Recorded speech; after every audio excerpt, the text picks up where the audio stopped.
ಎಲ್ಲರಿಗೂ ನಮಸ್ಕಾರ. ಪರಿಮಳ ಕಿಚನ್ಗೆ ಸ್ವಾಗತ. ನಾನು ನಿಮ್ಮ ಪರಿಮಳ. ಇವತ್ತು ನಾನು ವಿಶೇಷವಾಗಿ ಒಂದೇ ಒಂದು ಪದಾರ್ಥ ಬಳಸಿ ವೆಜಿಟೇರಿಯನ್ ಕಬಾಬ್ ಮಾಡುವುದು ತೋರಿಸ್ತಾ ಇದ್ದೀನಿ. ತುಂಬ ರುಚಿಯಾಗಿರುತ್ತೆ. ಮಾರ್ನಿಂಗ್ ಮಾಡ್ಕೋಬೋದು, ಈವ್ನಿಂಗ್ ಸ್ನ್ಯಾಕ್ಸಿಗೂ ಮಾಡ್ಕೋಬೋದು. ಮನೆಯಲ್ಲಿ ಎಲ್ಲರೂ ಖುಷಿಯಾಗಿ ತಿಂತಾರೆ.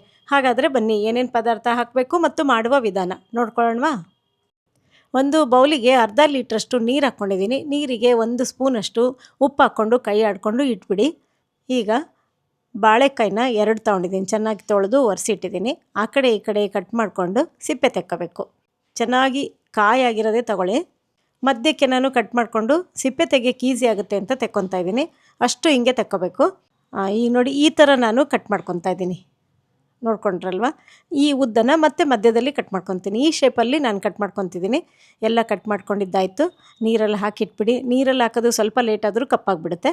ಈಗ ಒಂದು ಅಗಲ ತಳ ಇರೋ ಒಂದು ಪಾತ್ರೆ ತೊಗೊಂಡಿದ್ದೀನಿ. ಅದಕ್ಕೆ 2 ಸ್ಪೂನಷ್ಟು ಕಬಾಬ್ ಮಸಾಲ, 1 ಸ್ಪೂನಷ್ಟು ಅಚ್ಚ ಖಾರದ ಪುಡಿ, 2 ಸ್ಪೂನಷ್ಟು ಅಕ್ಕಿ ಹಿಟ್ಟು, 2 ಸ್ಪೂನಷ್ಟು ಕಾರ್ನ್ಫ್ಲೋರ್ ಅಂದರೆ ಜೋಳದ ಹಿಟ್ಟು ಅದನ್ನು ಹಾಕ್ಕೊಂಡಿದ್ದೀನಿ. 1/4 ಸ್ಪೂನಷ್ಟು ಮೆಣಸಿನ ಪುಡಿ, ಕರಿಮೆಣಸಿನ ಪುಡಿ, ಹಾಗೆ 3/4 ಸ್ಪೂನಷ್ಟು ಕೊತ್ತಂಬರಿ ಬೀಜದ ಪುಡಿ, 3/4 ಸ್ಪೂನಷ್ಟು ಜೀರಿಗೆ ಪುಡಿ, ರುಚಿಗೆ ತಕ್ಕಷ್ಟು ಉಪ್ಪು ಹಾಕ್ಕೋತಾ ಇದ್ದೀನಿ. ಹಾಗೆ ಅರ್ಧ ಹೋಳಷ್ಟು ನಿಂಬೆಹಣ್ಣಿನ ರಸ ಹಾಕ್ಕೊಂಡು ಈಗೆಲ್ಲ ಚೆನ್ನಾಗಿ ಕಲಿಸ್ಕೋಬೇಕು. ಹಿಟ್ಟಿನ ಜೊತೆಗೆ ಮಿಕ್ಸ್ ಆಗಬೇಕು. ಕಲ್ಲರು ಚೇಂಜ್ ಆಗಬೇಕು. 1-2 ನಿಮಿಷ ಚೆನ್ನಾಗಿ ಈ ಥರ ಕಲಿಸ್ಕೊಂಬಿಡ್ಬೇಕು. ಈಗ ಸ್ವಲ್ಪ ಸ್ವಲ್ಪ ನೀರು ಹಾಕ್ಕೊತ ಕಲಿಸ್ಕೊಳ್ಳಿ. ಒಂದೇ ಸಲ ಹಾಕ್ಕೋಬಾರ್ದು. ಇಷ್ಟು ಹಾಕ್ಕೊಂಡು ಕಲಿಸ್ಕೋಬೇಕು. ನೋಡಿ, ಇದು ಗಟ್ಟಿ ಆಯಿತು. ಎಷ್ಟು ಒಳ್ಳೆ ಕಲರ್ ಬಂದಿದೆ ಅಲ್ವಾ? ಮತ್ತು ನೀರು ಹಾಕ್ಕೋಬೇಕು. ಇಷ್ಟು ಗಟ್ಟಿ ಇರಬಾರ್ದು. ನಾನು ತೋರಿಸ್ತೀನಿ ನಿಮಗೆ ಅದಕ್ಕೆ ಕಲಿಸ್ಕೋಬೇಕು ನೀವು. ಪರ್ಫೆಕ್ಟಾಗಿ ರೆಡಿ ಆಯಿತು ನೋಡಿ. ಹೌದಾ? ಇಡ್ಲಿ ಹಿಟ್ಟಿರುತ್ತಲ್ವ, ಆ ಥರ ನೀವು ಕಲಿಸ್ಕೊಂಡ್ರೆ ಸಾಕು. ಈಗ ಹೆಚ್ಚಿಟ್ಟಿರೋ ಬಾಳೆಕಾಯಿ ಅದಿಷ್ಟು ಹಾಕ್ಕೊಂಡಿದ್ದೀನಿ. ಹಾಕ್ಕೊಂಡು ಚೆನ್ನಾಗಿ ಕೈಯಲ್ಲೇ ಕಲಿಸ್ಕೊಳ್ಳಿ. ಸ್ಪೂನಲ್ಲೆಲ್ಲ ಕಲಿಸ್ಕೊಂಡ್ರೆ ಚೆನ್ನಾಗಿ ಅಂಟಲ್ಲ. ಕಲಿಸ್ಕೊಂಡಾದಮೇಲೆ ಈ ಥರ ಮಾಡಿ ಒಂದು 20 ನಿಮಿಷ ನೆನೆಯೋಕ್ಕೆ ಬಿಟ್ಬಿಡಬೇಕು. ನೆನೆಸೋದ್ರಿಂದ ಉಪ್ಪು, ಹುಳಿ, ಖಾರ ಎಲ್ಲ ಚೆನ್ನಾಗಿ ಬಾಳೆಕಾಯಲ್ಲಿ ಹೀರ್ಕೊಳ್ಳುತ್ತೆ. ಒಂದು 20 ನಿಮಿಷ ಆಯಿತು. ಎಲ್ಲ ಚೆನ್ನಾಗಿ ನೆಂದಿದೆ. ಯಾವುದೇ ಕಾರಣಕ್ಕೂ ಮತ್ತೆ ಕಲಿಸ್ಕೊಬೇಡಿ. ಹಿಂಗೆ ತೆಗೆದು ಹಾಕ್ಕೊಂಬಿಡಿ.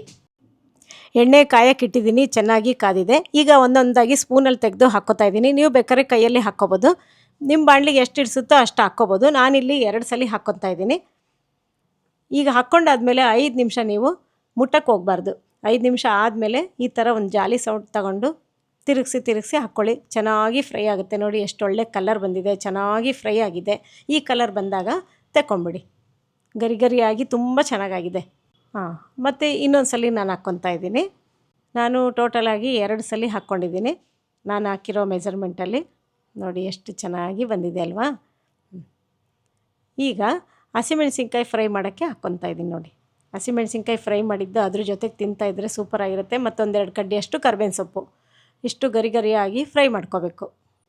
ಅದ್ರ ಜೊತೆಗೆ ಮೇಲೆ ಹಾಕ್ಕೊಂಡು ಜೊತೆಗೆ ತಿಂತಾಯಿದ್ರೆ ಸೂಪರಾಗಿರುತ್ತೆ. ಮತ್ತು ಆಮೇಲೆ ಈರುಳ್ಳಿ, ನಿಂಬೆಹಣ್ಣು ಅದು ಸುತ್ತ ಚೆನ್ನಾಗಿರುತ್ತೆ. ನಿಮ್ಗೆ ಹೆಂಗೆ ಟೇಸ್ಟಿಗೆ ಬೇಕೋ ಹಂಗೆ ಮಾಡಿಕೊಂಡು ತಿನ್ಬೋದು.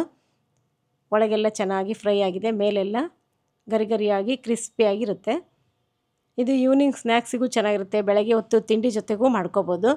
ನಾನ್ ವೆಜ್ಜು ತಿನ್ನದೇ ಇರೋರು ಇದನ್ನು ಮಾಡ್ಕೊಂಡು ತಿನ್ಬೋದು. ನಾವಂತೂ ಮಾಡ್ಕೊಂಡು ತಿಂತಾನೆ ಇರ್ತೀವಿ. ಅಷ್ಟು ರುಚಿಯಾಗಿರುತ್ತೆ. ನಿಮಗೆ ಸುಲಭವಾಗಿ ಮಾಡುವ ವಿಧಾನ ತೋರಿಸ್ಕೊಡ್ತೀನಿ. ಬಾಳೆಕಾಯಿ ಕಬಾಬು ನಿಮಗಿಷ್ಟ ಆಗಿದ್ದರೆ ಒಂದು ಲೈಕ್ ಕೊಡಿ, ಶೇರ್ ಮಾಡಿ ಹಾಗೂ ಸಬ್ಸ್ಕ್ರೈಬ್ ಆಗಿ. ಎಲ್ಲರಿಗೂ ಧನ್ಯವಾದಗಳು.